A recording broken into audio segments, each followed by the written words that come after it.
Good afternoon, everyone. My name is Ye Li, and it's really my pleasure to see you here today at the Mann Library for the first of Cornell University Library's Chats in the Stacks book talk for the 2024 to 2025 academic year. And I'm also very happy to introduce myself to you as the new director of the Science and Agriculture Libraries here. I started only in late July. So I'm pretty new here, and it's a pleasure to meet many of you for the first time. And I'm so grateful to be here with you and our honored speaker as we consider some critical issues in global development. And my CUL colleagues and I look forward to hosting more of these discussions together. And we have a wonderful lineup of book talks and other events over the course of this fall semester. And if you'd like to find out more, we have some postcards at the on the table back there. So feel free to check that out, and we look forward to seeing you in the future events too. And before proceeding with our event, I'd like to acknowledge an important fact. As part of Cornell University, this library building is located on the traditional homelands of the Cayuga Hono, the Cayuga Nation, members of the Haudenosaunee Confederacy, an alliance of 6 sovereign nations with the historic and contemporary presence on this land. The Confederacy precedes the establishment of Cornell University, New York State, and the United States of America. We acknowledge the painful history of Cayuga Hono dispossession and honor the ongoing connection of Cayuga Hono people to these lands and waters. And now today's event. With the book we have gathered to discuss is The Future of India's Social Safety Internet's Focus, Form, and Scope. And it is my great pleasure and honor to introduce to you its co-author, Dr. Andaleeb Rahman and Dr. Prabhu Pingali. Dr. Prabhu Pingali is a professor of international development economics at Cornell University and the founding director of the Tata-Cornell Institute for Agriculture and Nutrition in the Department of Global Development. During his 4-decade-long career in the field of development economics, he has held director-level positions with leading agricultural development organizations, including the Bill and Melinda Gates Foundation, United Nations Food and Agriculture Organization, and the CGIAR.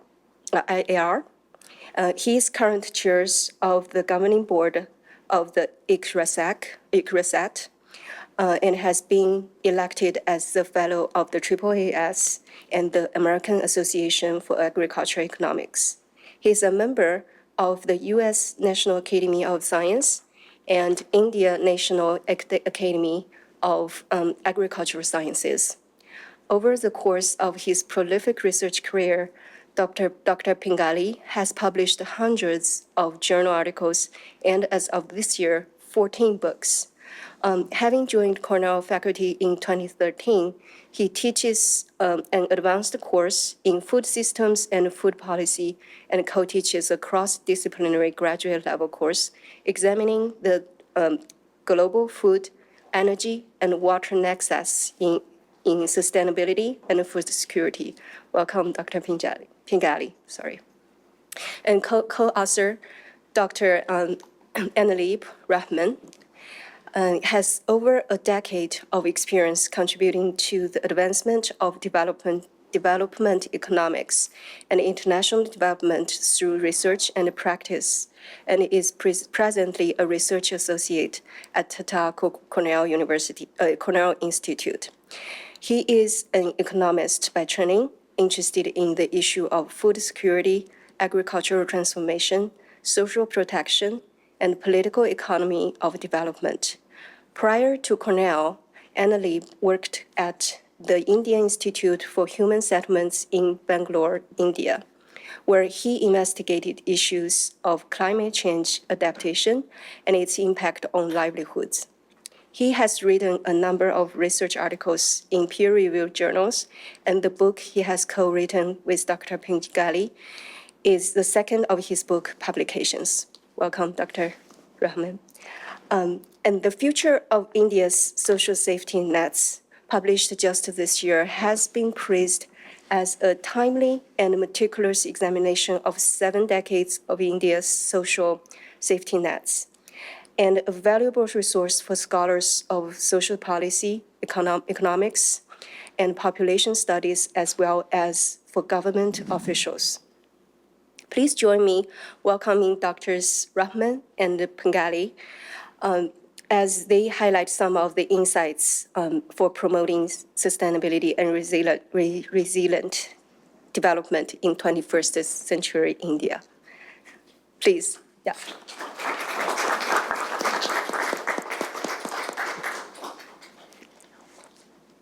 Thank you so much for this wonderful introduction and for hosting this chat in the stacks. This is the second time I've had this honor to be talking in the chats in the stacks, and it's always been a pleasure to listen to others talk here too. Let me first start with just making a few introductory comments, and then I'll hand over to Andaleeb Rahman, who's the main author of this book. He's the one who has the deep knowledge on this subject, so I'll hand over to him in a few minutes. Let me start by giving you a few lines about the Tata-Cornell Institute.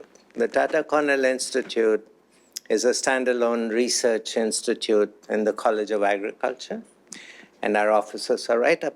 You can actually see them from over there in Warren Hall. And we've been focused over the last 12 years in addressing the really fundamental problems around malnutrition, rural poverty, and opportunities for growth in India. And most of our students have been working in India, and all of our students spend significant amount of time in the field and trying to address these problems, these real-life problems, using very rigorous analytical tools that they learn here at Cornell. So it's been a good marriage between academia and development practice that we are promoting. So this book that's come out is the second in a series of books that we've been putting out. Our first book on transforming food systems for a rising India came out in 2019. And that book has had an enormous influence.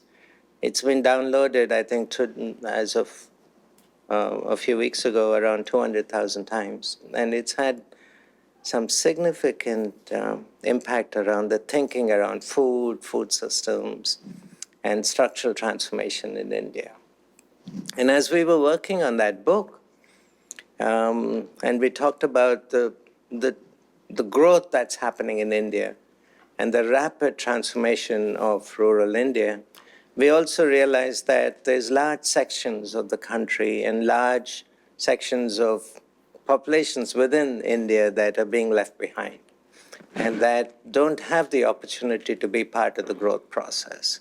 And so one of the chapters in the book actually talked about people left behind and the social welfare schemes and social safety nets that can not only help these populations come out of shocks, like weather-related shocks and other shocks, but also create opportunities for improving their assets, their human capital and physical assets, in order to be part of the growth process.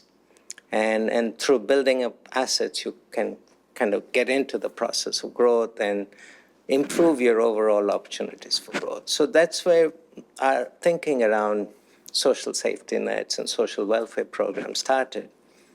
And from there, we decided that this subject requires a much more in-depth assessment, looking at overall social safety nets going from the cradle to the grave, and looking at it as a broad system-level issue rather than looking at particular components of social safety nets, such as food-based programs or child development programs, etc. And so that's what this book is doing. It's providing a broad system-level perspective.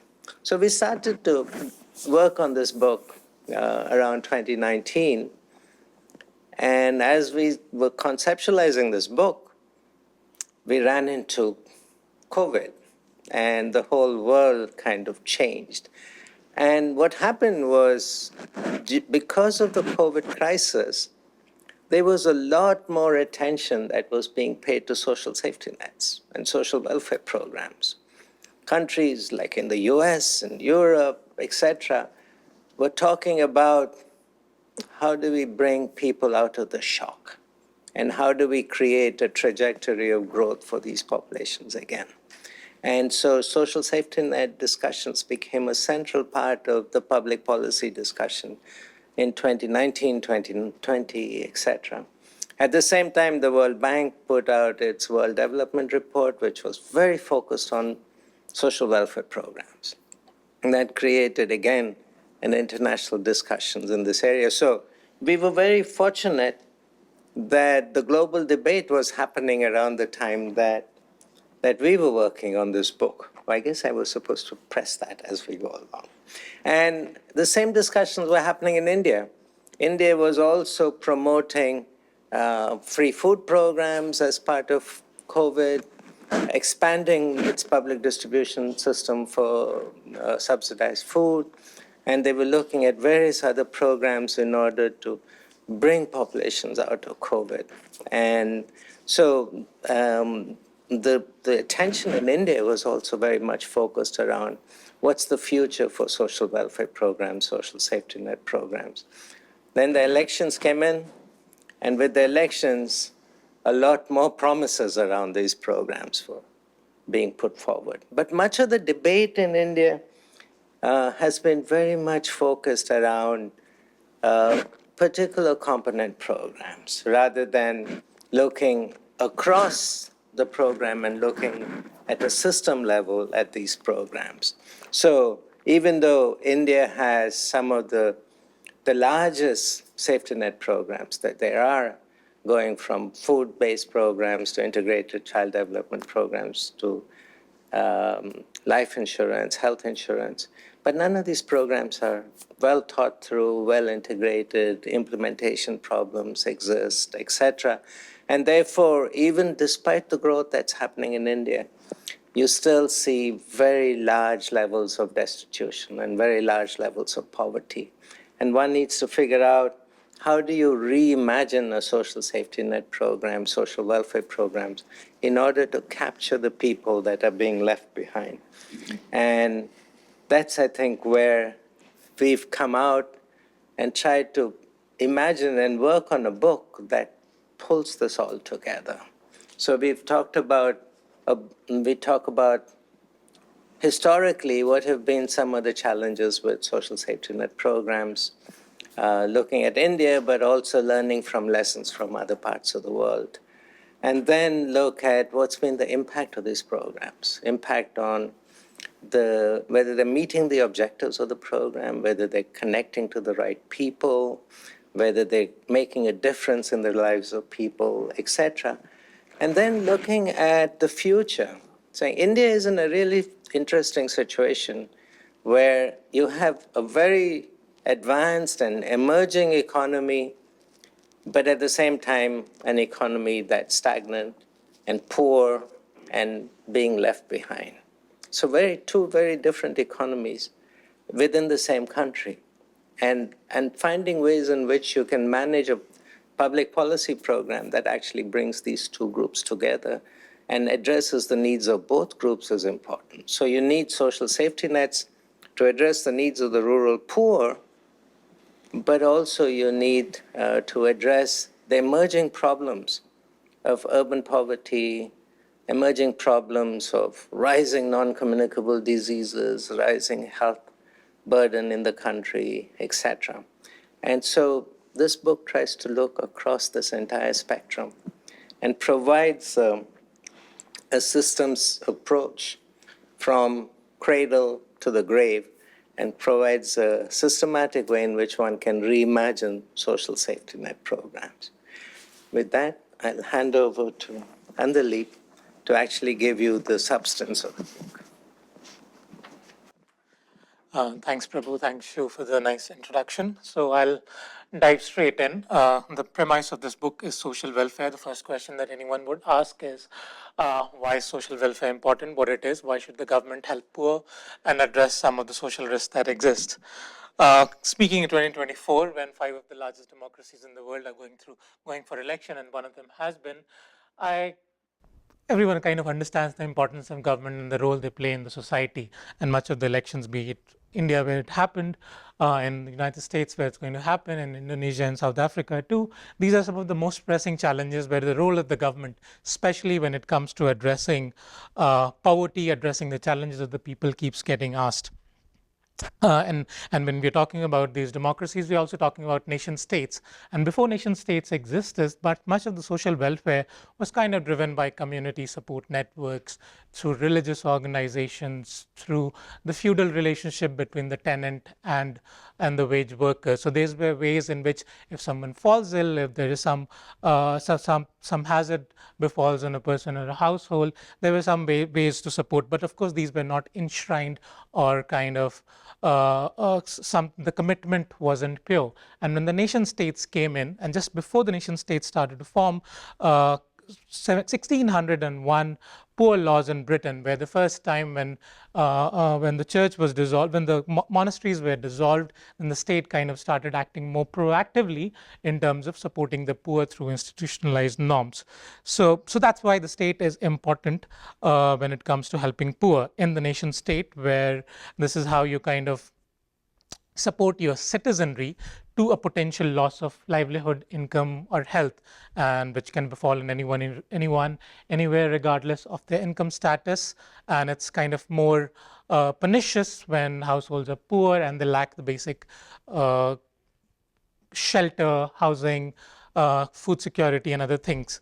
So what we are kind of arguing in this book is that generally that's how nation states, especially the poorer countries, have thought about social protection.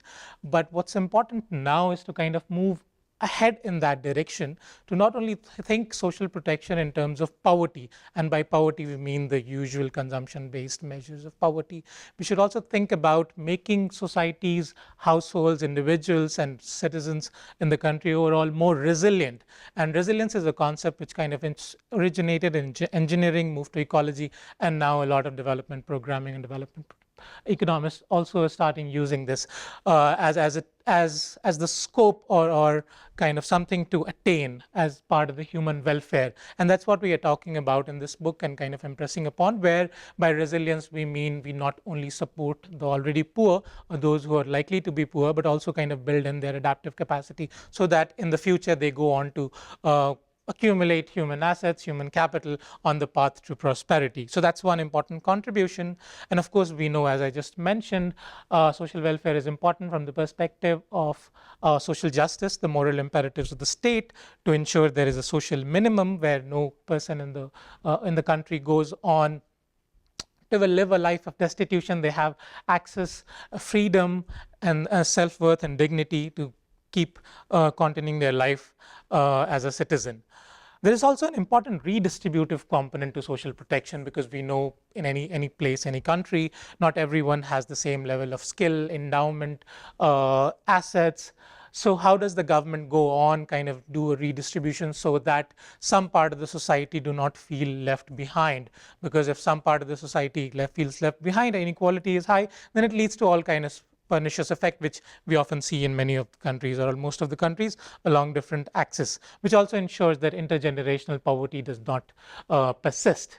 Overall, if you kind of combine all of these things, social protection is very important from the perspective of sustaining economic growth and also engendering economic growth, because then the very poor of the society who do not have sufficient skills and assets and opportunities can be more productive, their cognitive skills are better, so they can earn more, their consumption demands are met, and then the health shocks that might befall upon them, they can safeguard themselves against. So this is the theoretical moorings under which we write this book. But also the sad part is is if you look at GDP per capita, which means income on across countries on the x-axis, and the share of expenditure on social welfare programs or social protections in general, you will see the countries which actually do better at this are the richer countries, which kind of might at the first instance sound surprising, because why do rich countries need to spend more on social welfare? But then if you think more deeply, it's because they have committed to a more healthier, a more economically empowered society, so citizenry, and that's why they're sustaining their economic status, and also they have more money to kind of spend in social welfare. So the second picture here in the blue is from a very recent report a few days ago from ILO, which came out, a report which actually shows that though social protection between 2015 and 2023 has increased a little bit, but if you look at here, much of the poorer countries is still, most people are actually not covered by any form of social protection. And what do we mean by social protection here? It's a combination of things. It could be something when it's in the US, you have these child poverty programs. It could be unemployment insurance program. It's actually part of the health and subsidized health insurance in many countries. And then India is famous for its food assistance programs, where to the very poor at a very highly subsidized price, and in many states of India, parts of India, actually for free food is distributed. And then you also have work for wages program, where the government kind of provides them work if they cannot find work elsewhere. So then in a nutshell here, richer countries spend more on social welfare, and also the kind of social welfare which are mostly attuned to an economy where much of the labor force is actually in formal sector employment. And just imagine a country where formal sector employment is very sparse, and which is kind of India, and I'll go into the context. Social protection challenge becomes even more important. Social protection exists because risks exist, and the risks exist throughout the life cycle. Where before a child is born, the mother may not be healthy enough, which also the mother may not have the right prenatal nutrition and immunization. Similarly, the child born in a poor society might not have sufficient and quality nutrition. And then a little later, the quality of education may not be that good, or the parents cannot afford education in places where public education system is not that much available. And that's why you have a lot of school dropouts and other things. During later lifetime, an individual needs stable income, some kind of stable livelihood. It could be from any other source. They need safe shelter. And that's why you have some of these programs which are direct cash transfers, increasingly popular in most parts of the developing countries. Then you need affordable health care. Also, you need some kinds of direct food assistance programs, and the nature of these programs kind of depend on which country you are talking about, based on the political priorities and the need that they have. And in old age, you have these options of old age pensions and affordable health care. And I must mention also here that old age pension is actually where much of the social protection programs globally, be it England or the United States, started. Social security, which anyone in America has, actually was designed as a way, and the term that they use, the hazards to support people against the hazards and vicissitudes of life. And this could happen to anywhere. So that's the essential idea. And the first of the social protection security was for people in the old age, and then what do they do once they retire, and how they sustain their income. So risks exist in developing countries. The resources to address these risks, and here I mean fiscal resources, are limited. Political tensions in the countries of the global south and other poor countries is such that the poor are not politically enfranchised enough to kind of address their concerns, and the politics could be situated around other things, which probably becomes more notionally important when elections happen, and many of these countries do not have the true democracy as one would imagine.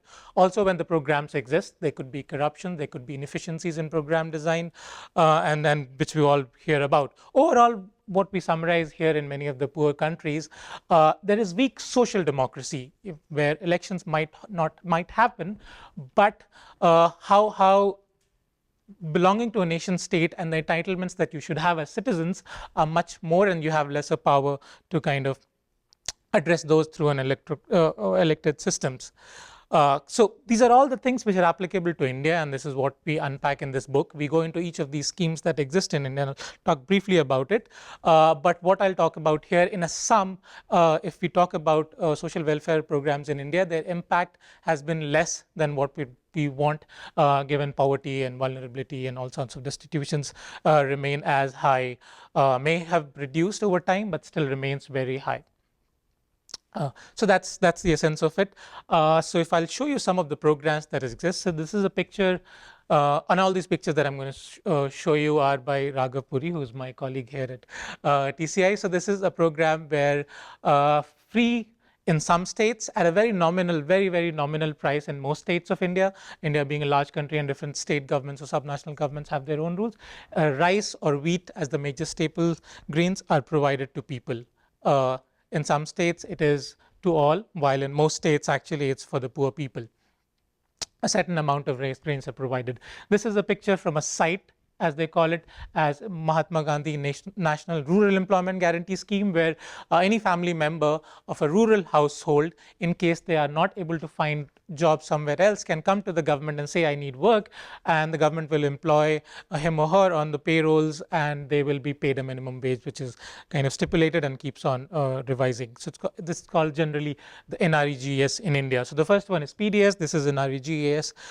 This is the most important scheme for children, which is free school meals in public schools, which is kind of common across the globe. In the US, you also have some version of it where children can have free meals. The idea behind it is to address classroom hunger, to get children to school, and also to ensure that the poorer children who mostly go to public schools can have some form of meal. This is the program which is kind of happens before children get to school. So this is a boy getting vaccinated at an Anganwadi, which is part of the ICDS, Integrated Child Developmental Scheme in India, where pregnant mothers can come for a supplemental nutrition, and once the child is born, can come for preschool education and kind of also act as daycare and some kind of nutrition for pregnant and young mothers. And this is a picture. The idea is that each of them are holding a card, and card becomes an important form of entitlement for the schemes that you have. So you need to show some proof of ID, like any card that we use. This is a particular place in Chhattisgarh where they had introduced the health insurance program in India, for which you needed a card. So these are different kinds of programs exist in India. Overall, if you count them, there are more than 300. These are some of the bigger programs, and it keeps on changing the importance of them as we go along. So what we do in the book is kind of come up with some terms like what is the form, focus, and scope of each of these developmental programs, to actually understand how they have been helpful for the poor or for the people or at large or not, and what are the implications of it. Because if you remember, I started off saying that much of these programs exist just as kind of a relief measure, and that's what not should be the idea. The idea should be to kind of use these programs to propel people towards prosperity. So PDS is an in-kind transfer of rice or wheat, which are largely food grains. Some other grains are being tried. They're focused on the poor, traditionally focused on the poor. Now that is changing. The idea is to ensure that people can smoothen their consumption over time, so that when the bad times, they do not go hungry. And it's preventive in nature. Similarly, we have other schemes. NREGS is a wage-based program. The other idea behind NREGS is that you can create public assets, because these people would be employed on doing something, and mostly rural infrastructure, which is kind of lacking in the country. So it's also a little bit of promotionary, because as climate change is eroding some of the natural assets in rural areas, it's increasingly being used to environmental or climate-proof rural India. Then you have the Integrated Child Development Scheme, which is to ensure that the poor children have something to eat, they're immunized, they are vaccinated, and they learn more at school. Then you have the pensions, which are a small component of India's total social protection programs, and they were introduced much later. They are still meager in amount, but they remain part of the discourse for those who are retired or are vulnerable just because they are disabled, or someone is a widow. Then a peculiar challenge in India, which probably much of the Western countries didn't have it as much, is that many children are not born in institutional healthcare. I mean, it existed everywhere, but the quality of healthcare infrastructure in India still remains poor, and a lot of children are born outside of the institutional setup. So the government had these maternal cash transfers that in case the child is going for childbirth happens at an institutional delivery, you'll get some cash amount. And similarly, other schemes talked about if you have if the children gets immunized and mother takes it, inputs from ICDS, then they'll be given some cash transfers. Health insurance has increasingly become an important part of the social protection programs, where the government gives high subsidy on just ensuring people to have health insurance, which kind of didn't exist. And a new form of transfers which are increasingly becoming common are direct cash transfers, which were not very common in India. So the maternal cash transfer is kind of conditional and for a different purpose. But as the productivity challenge in rural areas hasn't been solved, and still farmers are complaining about less than commensurate income for what they grow, PM Kisan is a direct cash transfer scheme for farmers where 6,000 rupees, roughly $70, are given in 3 installments to farmers over a year. And the idea is to kind of prevent rural poverty. So if you think about it here, much of the programs are targeted at rural poverty, and that's been the path that India's anti-poverty programs have traditionally taken since 1947. It's understandable that India was a largely rural country. It's no longer as rural as it was now, but also labor is moving across rural and urban. Even if people do not leave their place of residence, they may still be moving to other places, and a kind of lack of social protection in urban areas could also be a reason why they're not moving, or the migration is still low. So we argue here is, despite a plethora of schemes existing, the developmental scope is still narrow and limited, and that's why we haven't seen the impact that we would envisage from these welfare programs. So that's one response to why we haven't seen the impact that we should expect. The other is, actually these welfare programs are very recent in a country. So here what we do is to put a timeline of welfare programs from 1943, when the first program, PDS, the food transfer, was enunciated when they were still under colonial rule and the World War II was happening, and then to right now, where you have a lot of these programs, health insurance, cash transfers, hot cooked meals. So if you see the first part of the graph, where I'm putting out these timelines of when they were initiated, and the bottom one is actually some of the economic changes or economic exigencies came about. And we try to map onto this by arguing that much of these programs have been a response to political or economic exigencies which arose at that point in time. So PDS in cities was a result of World War II, and they needed workers in cities to be well fed so that they don't rebel or do anything. Later on, so you don't see much of the welfare programs exist in India post its independence. Only in 1973, Maharashtra is a state in India. Bombay is the capital of that state. So there, one scheme was introduced, which was just to provide wages to farmers or anyone who come to work through the government. So assured wages for public works program. That program kind of tapered off soon. ICDS, the nutritional program, was also implemented on a pilot basis but didn't work that well. And PDS was still working, but its presence was mostly in rural because, of course, India had very frequent famines at that point in time, and food shortages were very common. US used to do a lot of exports to India, especially as aid during that time. But comes Green Revolution, sometimes in late 60s and early 70s, India becomes self-sufficient in food grains. And that's what PDS, which is basically the distribution of food grains, the government was procuring somewhere. So the moment the government was surplus with food grains, it started shipping more to rural areas, and PDS became more important. But still, there was a lot of corruption in these programs. So as you see here, surplus food grains, PDS becomes rural, but also a lot of leakages because the state parastatals, which are responsible for procuring and distributing food, were highly inefficient and corrupt. In 1991, India's economy became liberalized, because before that India was mostly a state-controlled economy, and the global forces of globalization were unleashed, which also meant that the advice that IMF and World Bank and others had was also need to cut down a lot of these social welfare expenditure, which was largely PDS. And that's why in 1997, you see PDS being targeted, which means from everyone being eligible for it, it became only for the poor. Till then, we did not have this distinction between who's poor, who's non-poor. So then a card called the APL and BPL card, above poverty line and BPL below poverty line, were kind of distributed to the population. And then you see in 2000s, the 10 years of economic growth because of liberalization had created sufficient fiscal resources, but also it showed or exposed certain fault lines where economic inequality in the country was also heightened.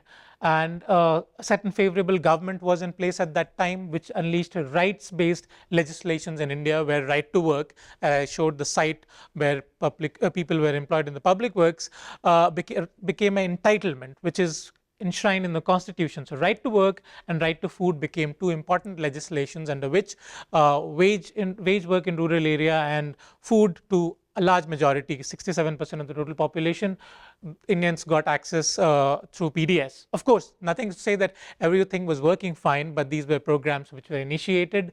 And then later on, you see these health-based insurance programs, midday meal, all of them kind of got traction because we realized these are very useful, these are very important, the government was favoring it, and also India had resources to kind of fund these programs. So, but still, we are early days of these programs, showing a large effect on how they are going to. We don't know if one looks at the data in say 2040, we might find some impact. Like to give you an example, there is a very neat paper on the US and all the range of social welfare programs that existed in the US, how they calculate the expenditure on those programs progressively over the last 60-70 years have actually paid off in terms of greater employment, earnings, and better health in the country. So these programs over time may pay off, but still these programs are heavily debated for a range of reasons, and they still haven't led to the welfare outcome that one would think what would want to.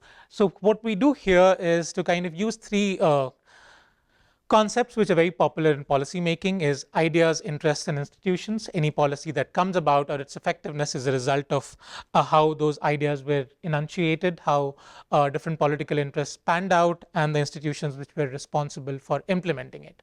Here we applied this to the welfare policy programs in India, and ideas emerged from basically people who think what is the important problem, and this could be democratically done in a more deliberative way, or it could be some elite institutions in India, and at those times Planning Commission was part of the elite body which would think about some of the ideas and how they will be implemented. Of course, these ideas of welfare are also motivated by what's happening in other countries. Like if you think of cash transfers, the experiments in Brazil and Mexico about conditional cash transfers have kind of changed the debates globally on how should we think about giving people welfare.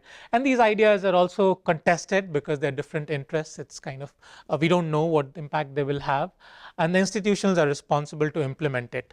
And these ideas are not independent of the institutions they come from. Say in India you have the federal like the United States, we have these federal governments which are responsible for a lot of things, but far more asymmetric in India than here. And that's when the policies are formed, and the focus, form, and scope of it. By form, we mean the nature of transfer. Is it cash? Is it food? Is it nutrition?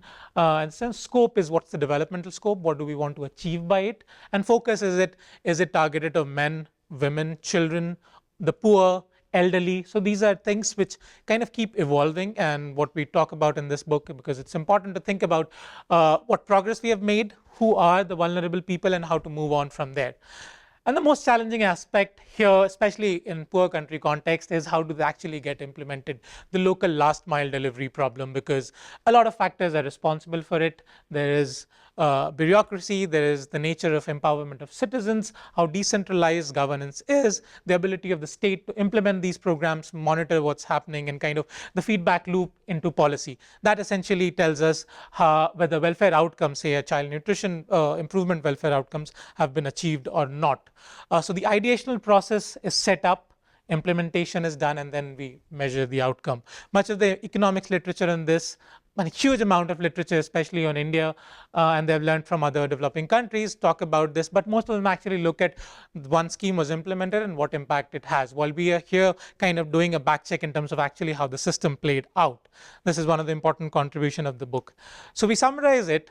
Why is there incommensurate welfare outcomes? Because the social contract, which is kind of the agreement between the government and the citizen of the kind of programs that we need, or what are our concerns, remains feeble. Why? Because elite influence in policy making remains high in poor country context. In India, this has been kind of very rife, and this is a very powerful quote from Atul Kohli from his book, because there is an absence of real commitment among state elites to actually see the poor doing better, to see them getting more empowerment, and the bureaucracy also does not care much about it, because that's how their incentives are aligned. Social question in the social contract in India's case, and here India's case, it's important to highlight that's a society which is highly hierarchical based upon caste, was much about giving affirmative action to the lower caste and identity based as political representation too, apart from education and jobs, remained actually the lead motive of what citizenship rights should be, rather than the programmatic of it be poor, non-poor, different castes. So that kind of remained the lead motive or central objective of the social question in the country. The rights-based legislations from 2000s kind of led to a bit of change, where much of these programs were broad-based. They were not based on identity, but in general, the poor people. But again, the poor, who is a poor, who is not a poor, remains a contested thing, because how do you identify? Overall, we argue that the social contract remains feeble. The ability of the government to identify poor, to implement the programs, to monitor, to design it better, again remains, which is what we call the state capacity, which is the organizational capacity of the government to implement, monitor, and oversee, and kind of keep on reforming those programs, remains low. We are putting a lot of expectation and on the soft infrastructure, which all of you might have heard about: digital identity, financial inclusion, and the proliferation of mobile phones in India, as some of the things which can kind of improve state capacity and reduce corruption overall for benefit of people. In addition, public systems, which by which we mean roads, infrastructure, hospitals, courts, all remain weak. And when there is poor hard infrastructure, you're not going to have the same transformational impact of social welfare which one would see otherwise. To give you an example, say the government pushes a lot of money in maternal cash transfers, but public health centers, where much of the child delivery happens, or other healthcare, remain poor. The staff is not committed. So the state capacity is poorer, and also public systems are weak for actually to have an impact on better health and nutritional outcomes. And also when grievance redressal systems are poor, which is kind of true in the India's case, you're not going to have the same impact on welfare outcomes as one would expect. So this is how we kind of put the debate on why we haven't achieved what we set out to, but still there's a long way, so we are positive about it, that things are evolving and we might see something better.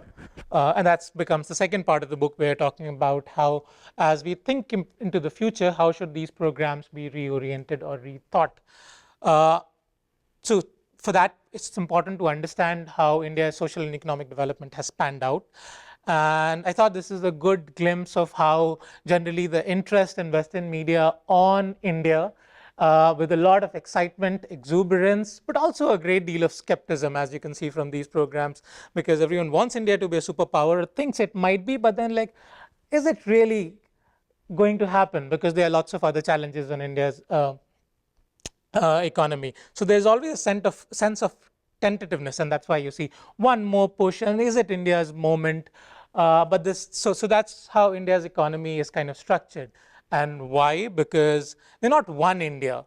There is two Indias, as Prabhu alluded to, and this is a picture which I really like to show when I talk about India. This is from a photographer, Johnny Miller, who's known for many such pictures across different parts in Nairobi, in Cape Town, and parts of Southeast Asia. So here you can see clearly two Indias, which also Arvind Adiga in his book White Tiger, which has been made into a Netflix movie, talks about India of the darkness and India of the light. So here social welfare, why am I talking about this? So I'm talking about social welfare and this picture because this, as you see here, seems symmetric. The population here seems equivalent in both parts, which is actually not true, because much of the India lives in houses like this, and by this I mean not particularly this houses because I'm not showing you rural part, but think of it as two divides between two sections of the India. Say 10%, 90%, some might say 40%, 60%. So that's a number you can hold on to whatever you want, but this is the divide that exists in the country, and that's an important divide to think about, because if say welfare programs increase and other expenditure increase, the money to give to those has to come from these people and better built up infrastructure to these people. So the social contract that I'm talking about has these elites in here as well. So thinking about India's developmental trajectory, so there has to be a social contract where people living here need to understand these people should be well off for the country to grow and the broad-based prosperity to exist. So that's our positioning here. And to kind of give you more numbers on this, let's look at some of the stylized fact on India's economy. India's economy is largely service driven. More than 50% of GDP comes from service sector. Agriculture has been on a steady decline. Manufacturing remains constant around less than 30%. While if you look at employment in graph B, agriculture still continues to have a lot of people, almost 50%. So which means the productivity of labor hasn't increased. People in manufacturing are still low. Imagine in the US debate now on manufacturing being the push for more prosperity, because the more people employed in manufacturing, the more you are likely to get unskilled workers to do something and ensure they have a life. And that's a challenge for India, because service sector, uh, despite contributing to the bulk of economic growth, has not led to the same number of jobs. Of course, service sector requires greater skills, and those are not only just skills, but the particular kind of skills. Without access to education and without living in urban areas, you cannot have that skill. So that's why you see there is a decline in poverty, and poverty by here I mean consumption-based money metric poverty, while inequality is high. If you look at that graph D, for the bottom 50% and middle 40% of the population, their contribution to overall GDP actually is declining. I mean, their share of overall income is declining, while for the top 10% is on a steady increase. So the story of India is generally, and much of us sitting here who are Indians don't belong to the middle 40% or middle 50%, far up, and the top 10% for sure. And that's why inequality is on the increase. So overall, there is poverty decline, inequality is increasing, people do not have the skills to kind of get in the service sector bandwagon to prosper into more formal sector job. Because what is the best social protection? A good job which provides you health insurance, which gives you livelihood, and in case of you have an accident or something, the employer takes care of it. In the absence of it, which is majority of Indians, how do you address social security question? So that's the economic challenge. There is social challenge here, because India, being now the largest country in the world, has traditionally been home to the largest number of stunted, underweight, and wasted children too. And these are just, and then these abnormally high number for the whole world to worry about. So despite growth and greater income and poverty decline, we haven't achieved much on that. And similar kind of is for poor health of pregnant mothers, and institutional childbirth is improving, but still this is a stylized fact of the social development and how we need to get on better. And one can talk about many other indicators, be it education, savings, financial inclusion, but this is kind of captures much of it. And now, so where the future risk coming from for social protection to kind of anticipate that and incorporate in its design? On the first graph on the left, we basically show that agriculture in India, rural India, is largely smallholders, which is like 90% of farmers, whose farm size is steadily declining, which means they cannot have a sustainable income in the country. And that's why you see farmers' protests happening all over, because part of the story is this. There are other reasons as well, but largely the story is India is farmers are small, very, very small farmers.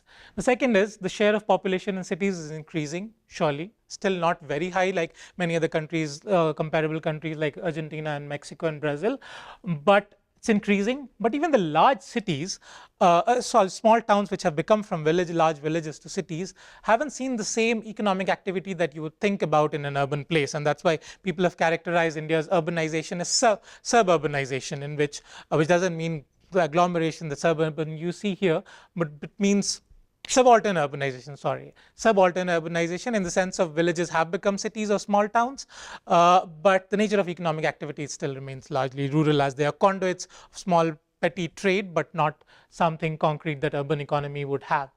The graph C talks about the informality of employment. 95% of people in India do not have a contract of employment, which means they do not have any rights of, in the case they are laid off. And COVID was probably the most poignant tale of many of these people walking back to their home back in different countries because they were just laid off. Next day, the sweatshops or whichever factories they were working were closed. So where would these people go and ask for protection if they can't go to their employer? So the social contract here between the citizen and government actually becomes more pertinent for social protection to become active as we go along. And this is the demographic graph on where the share of population and which age group in India lie. We have been, like, at least I have been hearing a lot since growing up about the demographic dividend that India might have because India has so many young population. But as I've grown older, I've realized the dread is if you have such a large young population, which is also getting older, but still who do not have the skills and jobs, that actually is scary. So that's the other challenge that the country has. To summarize, the rural vulnerability and risk challenge is lowering farm sizes and stagnant farm income. Structural transformation in India, that's why it's been called stunted, because labor productivity is low, human capital is low. Urbanization, as I call subaltern urbanization, and migrants generally don't have a place in the city. They live in some of those blue tented sense that I showed you, and most of them lack employment-based social security, and the population is also aging, which means also the nature of transition from infectious diseases to non-communicable diseases and high healthcare cost, mostly privatized, is going to affect their income, and they'll be more and more vulnerable. So this is how we think about the future of changing risk and vulnerability.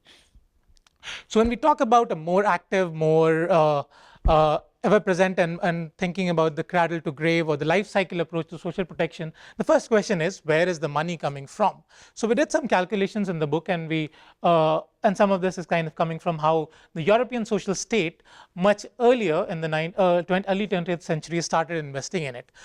We should learn from this. This is one example, of course. People can quibble about it, that growth should precede investments in these infrastructure. But if you look at it, much of these countries have done it. And also India is entering into a phase of social protection expansion where much of the manufacturing jobs which people invest in Europe could get into is not available. So the need for social welfare is going to increase. There's still, from what India's GDP is, there is scope to increase money for social welfare. Why? Because tax to GDP ratio in the country remains among the lowest, even among other countries of similar economic development. And what I don't show here, but it's in the book, is that much of the taxes actually come in the country from indirect taxes, which are highly inequitable, because indirect taxes are poor or rich, everyone pays, while direct taxes are only to those who have certain more income. So there is a lot of scope there. There is scope from taxing or not giving the tax breaks that business gets in India, many of these who haven't actually led to the job creation that these tax breaks were. And subsidies could also be rationalized, because there are different kinds of subsidies which exist. And what's very sad and what kind of becomes very important addendum to the lack of social welfare investment is actually very low investment in education and health, which are the true merit goods that any country has to kind of invest in. And if you look at India compared to other countries, even comparable to low and middle income countries like India's, is still performing very poor. Health is a sector where less than still 1% of overall GDP goes into health, and this is quite poor. So you're not going to have the same impact that one would envisage.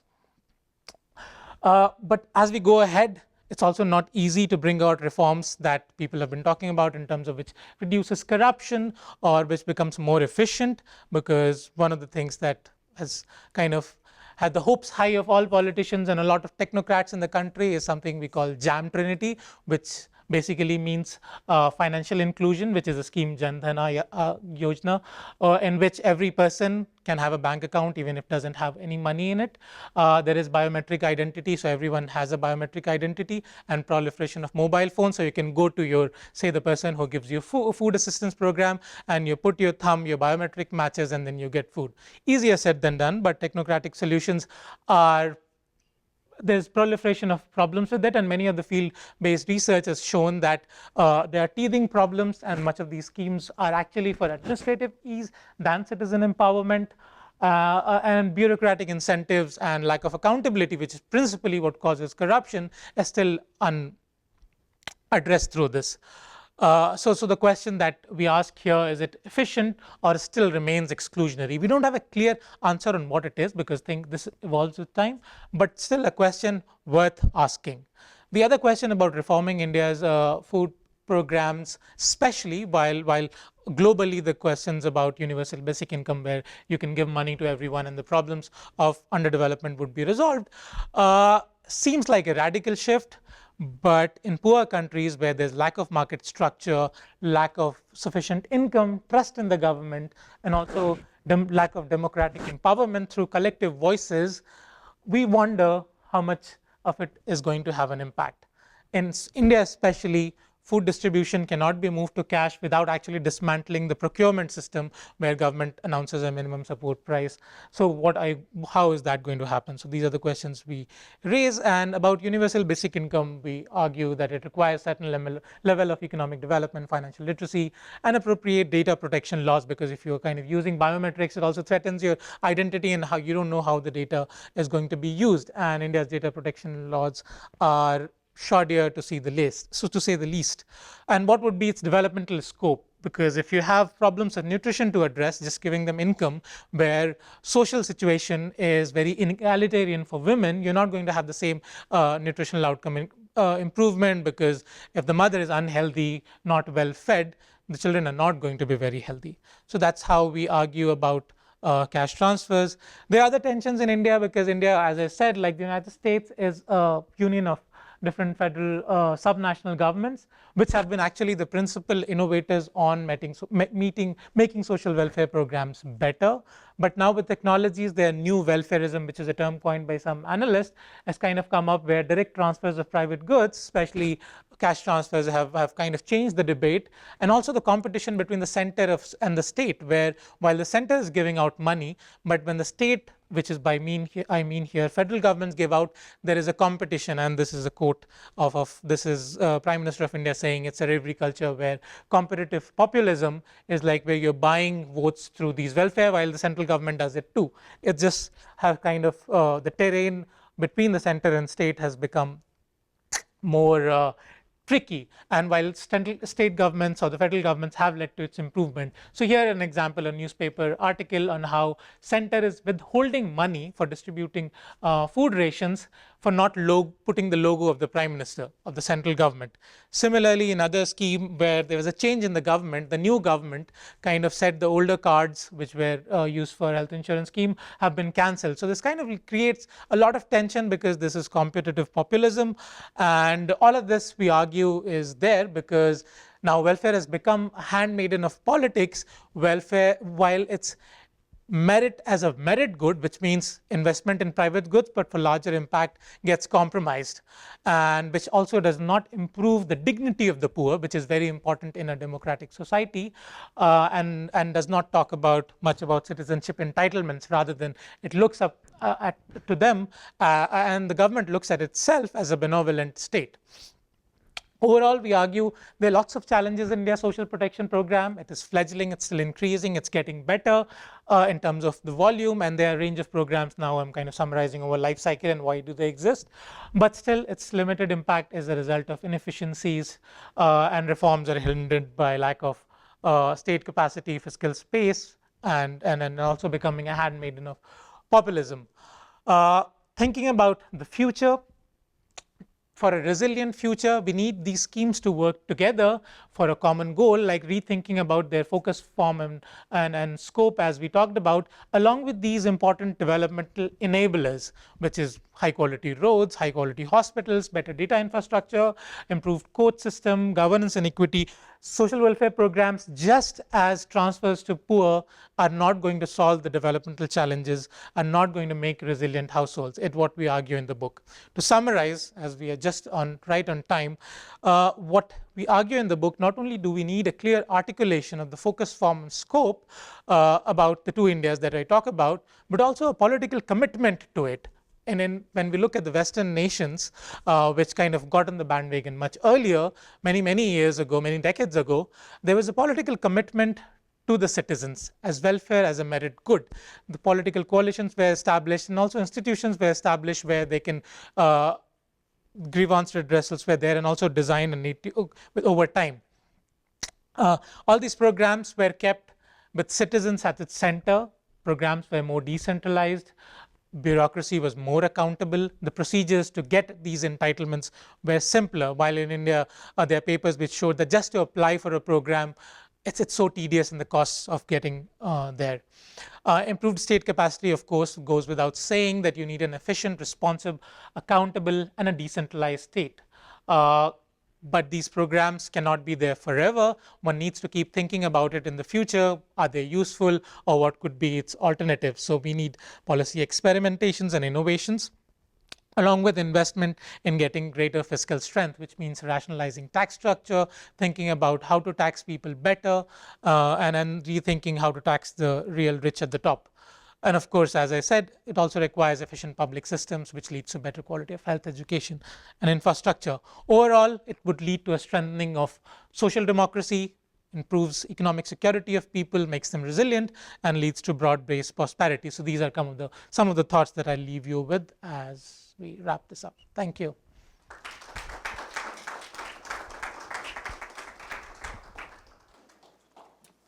Okay. Thank you for the great presentation. And do we have time for like a couple questions? Yeah, please, audience, ask some questions. Thank you. I'll come here. It's easier to take it here. Yeah, sure.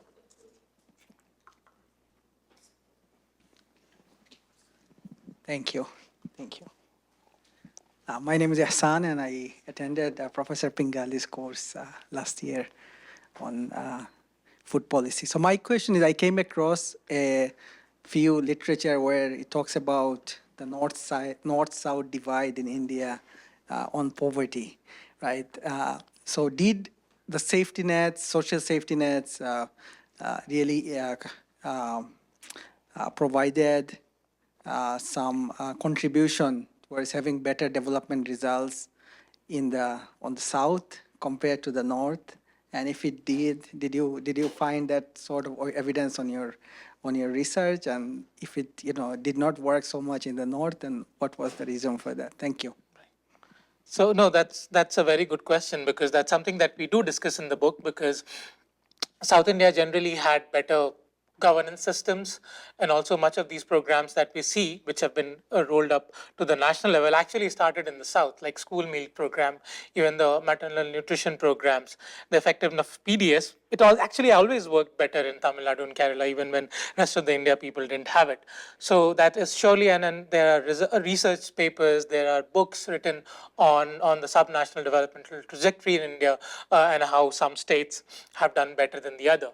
And the reasons for that could be multiple.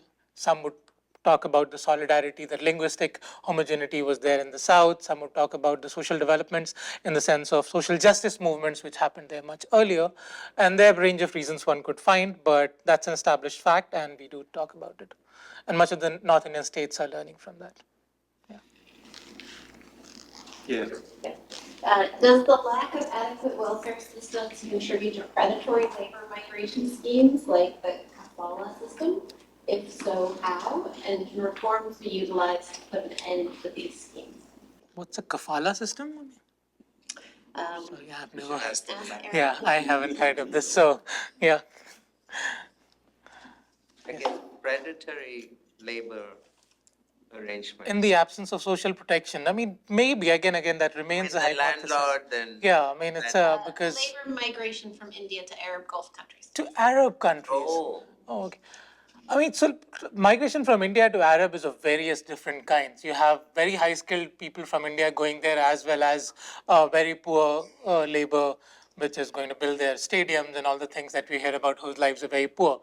So in a place like Kerala, say, that has been the remittance from the Middle East has been a huge source of economic consumption, at least, which has ensured the state kind of goes on being rich. I mean, source of added to the income in the absence of a lot of other economic activity in the state. While if I look at a poor migrant from North India to the Middle East, it's just an employment option better than probably what you would find wherever you are. I mean, that the life quality there in the Middle East is not that great for them, but probably it's better than what they were earlier. So, yeah, that's a choice. It has its pros and cons, yeah. And even highly developed states like Kerala see high levels of migration. Right. Which is a form of markets working. They moved, I mean, through labor. As you can move your money there, they also were better trained and on all different kinds of skills, which Indian state sends nurses to different parts of the world, and which is a highly specialized job. Yeah.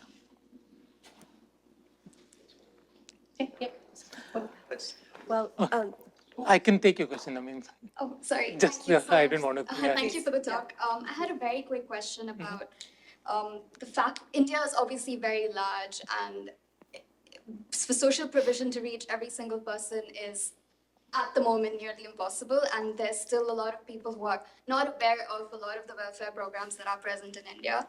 So what role do you think the civil society does and will play in the future in terms of welfare provision, and to what extent do you think the government of India would hang on the civil society as an essential mediator between welfare and provision? I think civil society is essential in any country, in any society, and India's civil society has been central to the push behind the social welfare agenda. So that's at the elite level in terms of pushing the policy needle. At the local level, I think they remain important because by here, civil society are people who are actually beneficiaries of the scheme as well. And that's what we mean by democratic enfranchisement, in which their voices, collective voices, are powerful enough because they are part of the civil society. We don't have to have an NGO doing it, but people should be because NGOs traditionally shouldn't exist, right? I mean, in the ideal world, where the government and people, the role is little. If the civil society is that actively empowered, but they exist. That's why in poorer countries. So, I mean, they are very essential, and they are the organization units, or these. I mean, organization. I won't say organization. These collectives, rather, are going to ensure that this keeps on going because it's the collective voice of people. Yeah. Thank you. great. Let's thank our speaker, Dr. Rahman and Dr. Pingali, again for their insightful presentation.